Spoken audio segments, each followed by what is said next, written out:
আসসালামু আলাইকুম এভরিওয়ান, সবাই কেমন আছেন? আশা করি সবাই ভালো আছেন।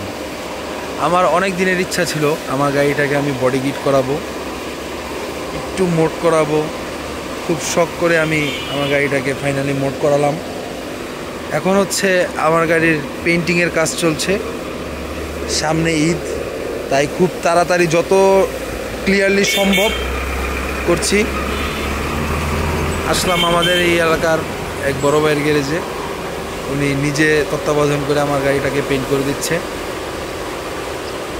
আমি বডি কিটটা করলাম, খুব বেশি লো করি নাই, যেহেতু আমাদের বাংলাদেশের রাস্তাঘাটের অবস্থা তেমন ভালো না, তাই যত সম্ভব বডি কিটটা উপর থেকে করা যায় সেটা করার ট্রাই করেছি। আমি খুব সিম্পলের মধ্যে লুকটা রেখেছি।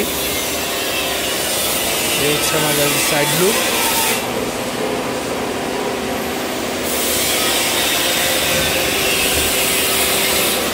এটা হচ্ছে ব্যাক বাম্পার, গাড়ি কালকে পুটিং করেছে, পুটিংয়ের যে অংশগুলো বাড়তি সেগুলো কাটা হচ্ছে। আর সাথে একটি স্পয়লার আছে, এটা হবে আমার ট্রাঙ্কের স্পয়লার।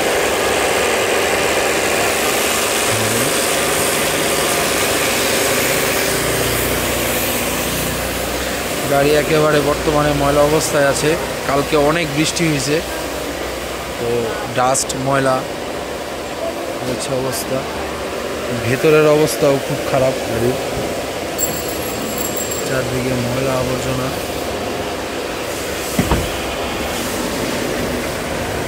রিমসগুলো অবশ্যই কালার করব, রিমসের কালারগুলো সব নষ্ট হয়ে গেছে।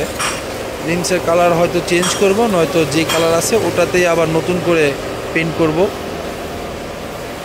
এখানে একটা ইন্ডিকেটরের যেই কভারটা যেটা ভেঙে গেছে এটাও চেঞ্জ করবো ইনশাল্লাহ।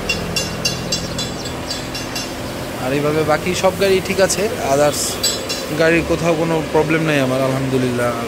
আর পেইন্টেরও কোনো প্রবলেম করা নেই, জাস্ট বডি কিটগুলো আর হচ্ছে ওই হালকা কিছু টাচ আপ, যেহেতু আমি এটা দিয়ে গাড়ি চালানো শিখছি, কিছু ঘষা লাগছে তো ওগুলো ক্লিয়ার করে ফেলবো।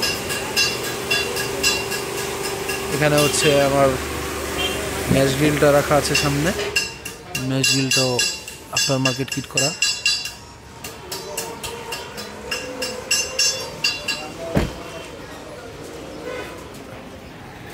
এটা হচ্ছে আমার বাইকটা, তদারকি করতে চলে আসলো এখানে।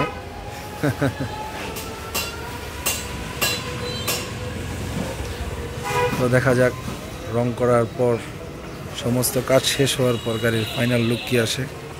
তারা সবাই দোয়া করবেন যেন খুব ভালো একটা লুকে আসতে পারে গাড়িটা। আল্লাহ হাফেজ।